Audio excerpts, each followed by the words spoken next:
iwanan ng kadiliman. Buhay po ba ang Diyos? O sulong, mga minamahal ko, kapag nagsuot ka ng damit, pag ayaw mo, at mayroon ka pang makikitang damit, papalitan mo, di ba ga?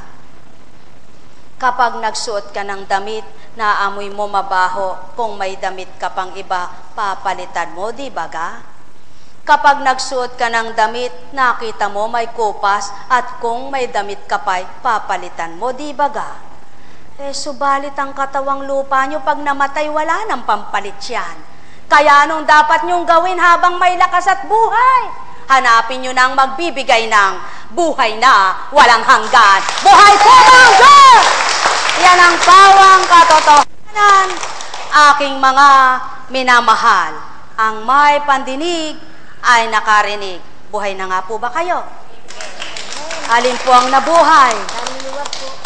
Kaluluwa. Salamat po. Sana po makita ka uli. Buhay po ba ang Diyos? Buhay po ba ang Diyos? Alam nyo na po, kumbaga sawa na si Apo Kunching dun sa nagsabing, nabuhay po ang kaluluwa ko, naginhawahan po ang puso ko, nagalak po ako.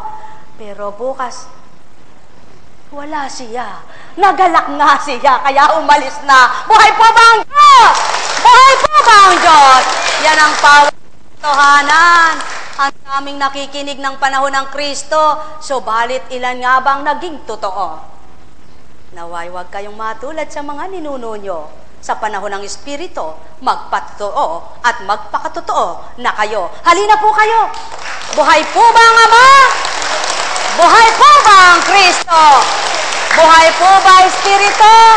Magliwanag nawa kayo.